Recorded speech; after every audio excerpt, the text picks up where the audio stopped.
Assalamualaikum warahmatullahi wabarakatuh. Saya Nurman Fauzan Akmal akan menyampaikan pidato tentang Omnibus Law bertemakan kekuasaan atau kepedulian. Assalamualaikum warahmatullahi wabarakatuh. Salam perjuangan, salam pergerakan, hidup mahasiswa, hidup rakyat Indonesia.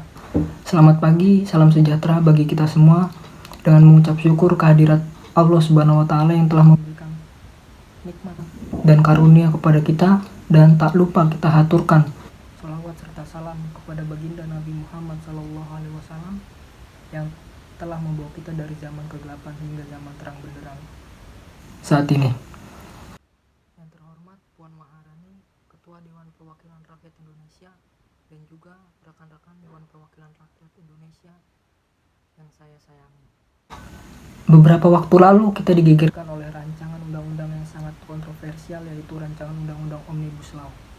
Rancangan Omnibus Law ini secara harfiah itu membahas tentang beberapa topik. Kemudian rancangan Omnibus Law ini dimaksudkan oleh pemerintah Republik Indonesia untuk memudahkan dan juga merampingkan undang-undang yang selama ini terkesan berbelit-belit dan dipersulit. Terdapat 11 klaster yang ada di rancangan Omnibus Law ini. Omnibus Law ini memang memudahkan pergerakan investasi ke negara Indonesia. Buruh atau pekerja menjadi sangat kesulitan di satu sisi. Kenapa saya bilang seperti itu? Karena para pekerja harus bekerja lebih dari 8 jam dan juga bersaing dengan para buruh warga negara asing yang memiliki skill lebih dari mereka. Kemudian saya ilustrasikan seperti ini, teman-teman. Omnibus Law ini jika benar-benar terjadi, buruh akan bekerja lebih dari 8 jam dan upah diatur oleh para penguasa.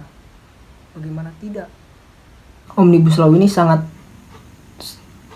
memudahkan pergerakan investor, tetapi tidak memudahkan pergerakan para buruh. Yang seharusnya buruh bisa bersama keluarga, bisa bersama kerabat, dan juga memiliki waktu istirahat, tetapi malah disuruh bekerja, bukannya malah untung tetapi malah buntung.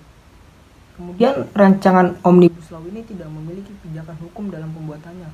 Yang pertama, Omnibus Law ini berpotensi untuk membuat masalah di masyarakat. Kemudian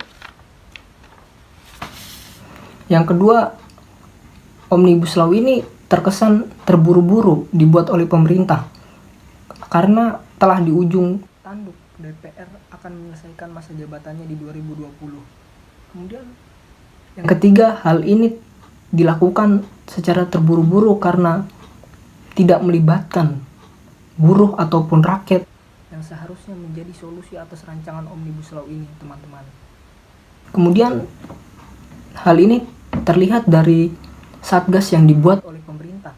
Hanya ada kalangan akademisi, hanya ada kalangan pengusaha, dan juga pemerintah. Tidak ada sama sekali buruh, teman-teman.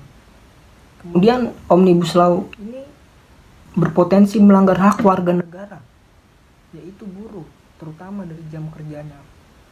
Saya menganalogikan ini sebagai sebuah investor, sebagai sebuah gagang sapu, dan juga buruh sebagai kotorannya. Bagaimana tidak, teman-teman, jika rancangan Omnibus Law ini terjadi dan tetap dilaksanakan kemudian hari? Ini sangat menyusahkan. Kita ibaratkan investor itu sebagai gagang sapunya dan buruh itu sebagai kotorannya.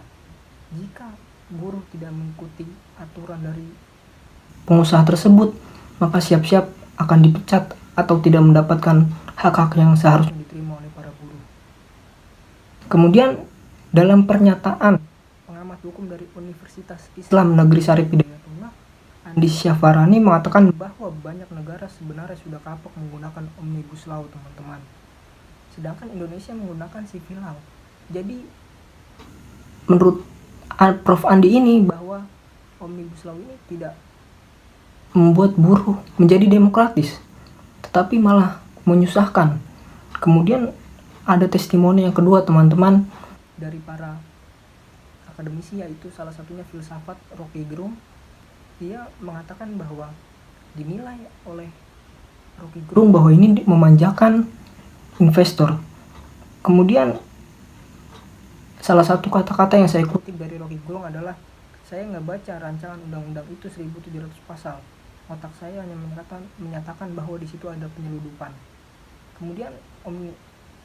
Kemudian Rocky Gerung juga berkata bahwa rancangan Omnibus Law ini menghina Bung Karno, sebab tidak ada pemikiran Bung Karno yang menghina buruh, teman-teman. Coba teman-teman pikirkan bagaimana rasa pahlawan kita Bung Karno melihat ini, teman-teman. Kemudian Omnibus Law juga mendapat penolakan dari buruh, dari mahasiswa, dari rakyat. Banyak yang sudah berdemo di depan gedung DPR, tetapi sampai saat ini belum ada hasil. Data mengatakan bahwa sekitar 30.000 buruh demo di Jakarta, teman-teman. Ada beberapa pasal yang ditolak oleh para buruh. Yang pertama pasal 32 ayat 1 sampai 4, pasal 56, pasal 61, pasal 77, pasal 88, pasal 91, dan masih banyak lagi, teman-teman. Ada poin yang saya rangkum di sini. Salah satu pasal yang pertama adalah merugikan pekerja. Omnibus Law dinilai merugikan pekerja karena memperpanjang jam kerja dan lembur, penetapan upah minimum yang rendah, pemangkasan kewenangan serikat kerja, teman-teman. Kemudian selanjutnya, yang kedua ada merugikan bidang pertanian. Omnibus Law akan merugikan stakeholder bidang pertanian karena hilangnya pembatasan impor pangan, monopoli tanah, teman-teman, yang dilakukan oleh para pengusaha dan juga penguasa. Kemudian yang ketiga adalah memangkas dan mengubah konsep administrasi.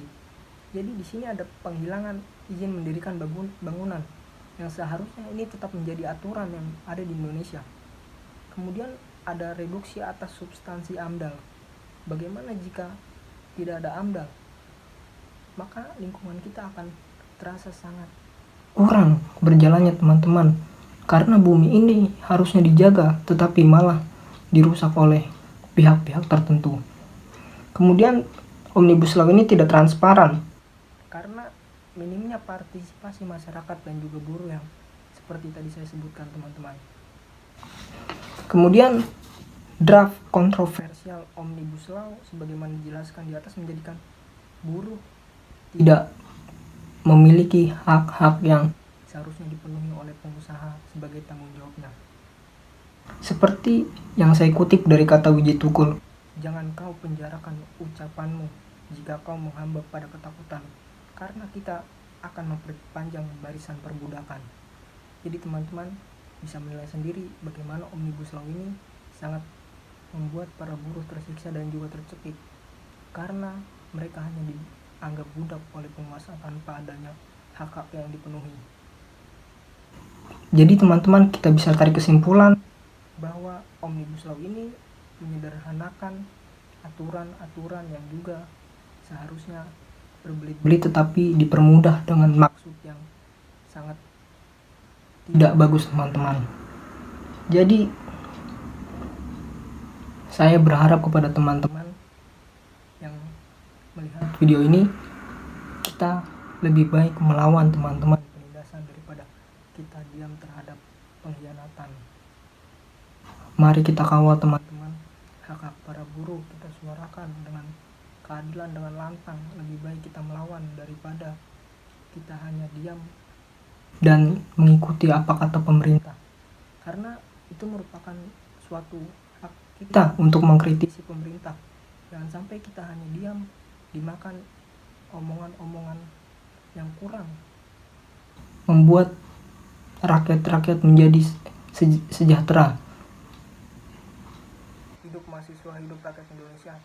Sekian, kurang lebihnya mohon maaf. Billahi fisabilillah, fastabiqul khairat. Assalamualaikum warahmatullahi wabarakatuh.